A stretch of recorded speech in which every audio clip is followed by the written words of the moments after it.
Pare, bakit isko ka pare? Bakit? Solid! Wala mong ulit tricycle!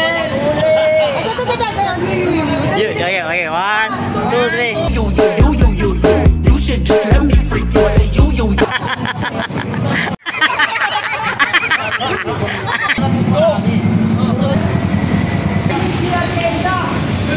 Bakit love niyo si Atienza? Ano ba grupo niyo? Team Wakwak? Team Wakwak. Dalawa naman tayo. Yun no? Nakadami na oh. Kota na, kota. Kota ka na.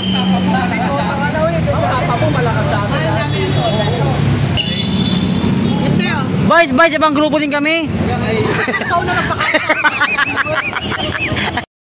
Chi, paano magpara ang isang Chi Atienza? Magpara ng taxi, paano? Ano? Pag tatawag ng taxi, gano'n lang. Oh, you. Ito na yung mukbang moment. Sabi ko sa'yo. Akala ko ito, Pops eh. Vice Chi Mulan. Ba't mukbang trip mo ngayon? Tomgut. Ang dami pagkain sa sasakyan, no? May Cloud9. Ang Cloud9 nandiyan pag nahihilo na ako. Pagka doon hindi ko na kaya. Pang ano lang, pagtanggal lang ano. Nakalimutan ko kasi minsan kumain na. Actually yung bahay ni Ma'am Chi, ano eh, parang grocery store. Ang pogi ni Kagawad, oh.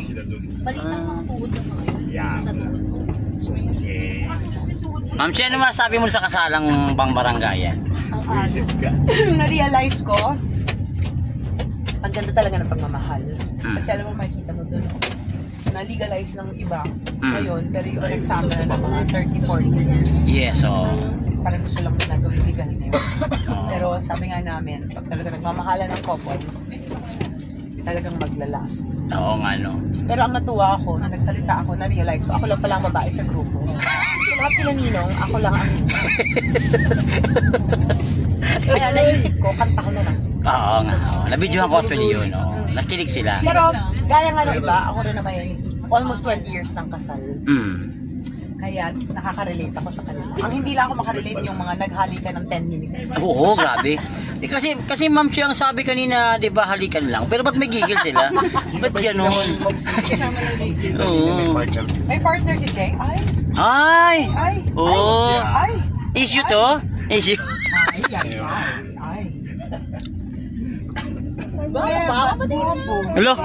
May guwapo agad na word? Grabe naman. Bantay kayo mo, may Alam mo bantay ano kayo. lang mali mo, hindi ka tumalikod. Ayun. Alam mo minsan ang fate nandyan na, minsan hindi ka lang tumitingin sa paligid mo. Kung saan naman Kaso natin? nakalimutan namin, may asawa na pala sa Jay.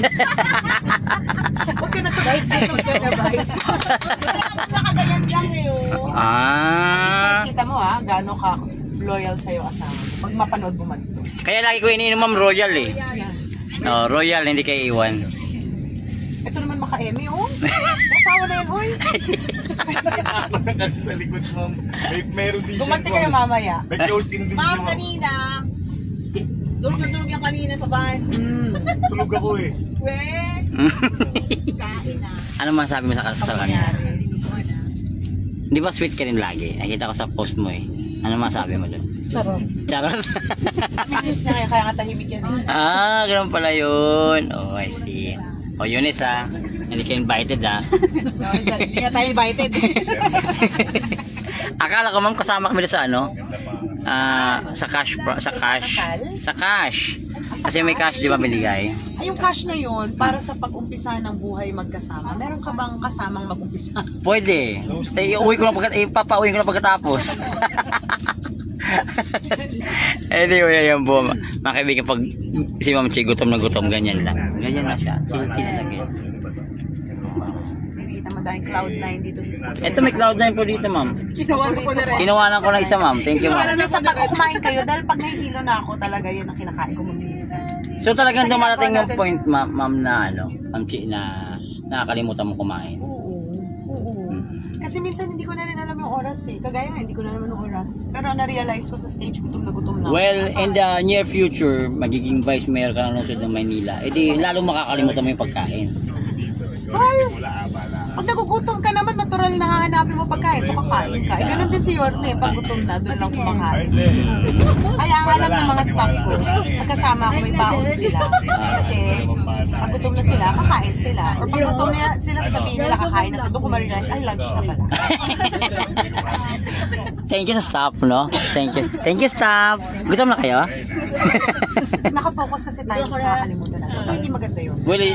Health is wealth. Pero pag nagugutom naman ako, nare-realize ko na, ay oras na pala. Pero pag ganun man, Vice G, pag gutom ka, maganda ka pa rin. Kami hindi Ay, na. gusto ko. Hindi ko feel na maganda ako. Ay, ganun? Ay, palit tayo. Gaya-gaya. Anyway, mga kaibigan, yan, chill-chill lang kami. Chill-chill lang. Oh, focus na sa goal. Ganun dapat. Oh.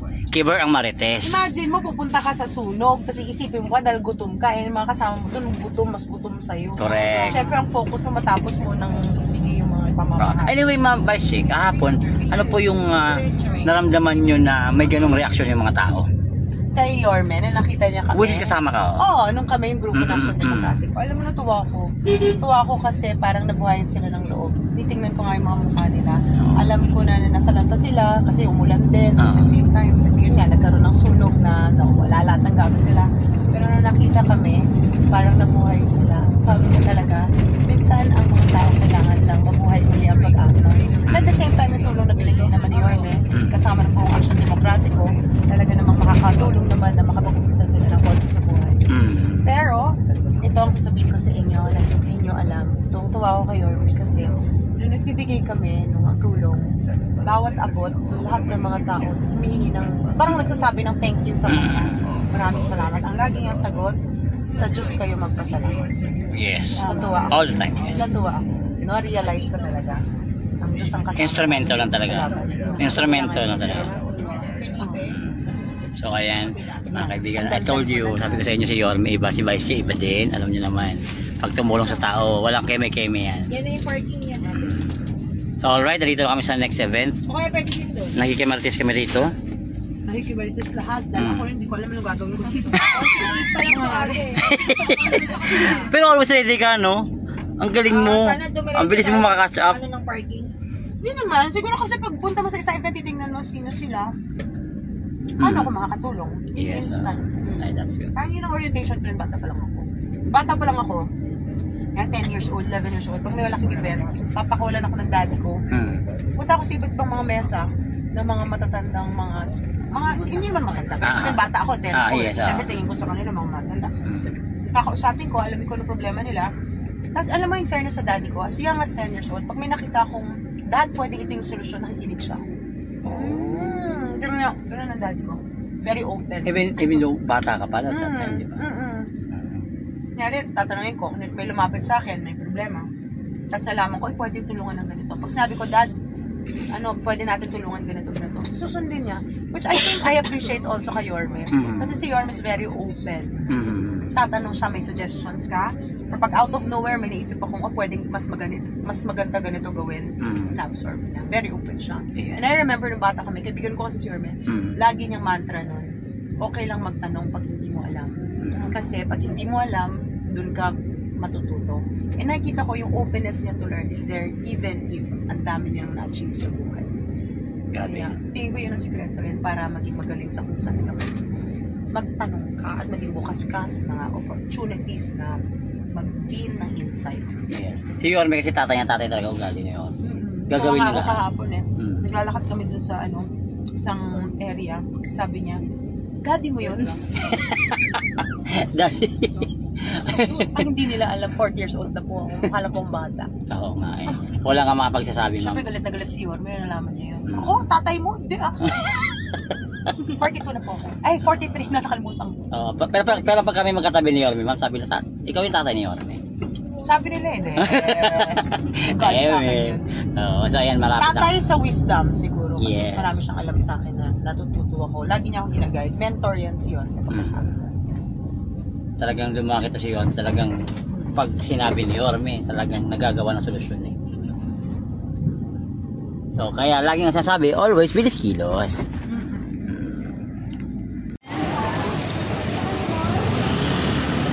So nandito kami po sa may Lucky Chinatown.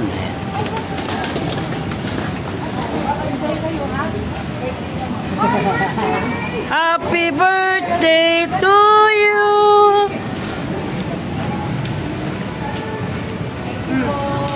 Sino yung birthday?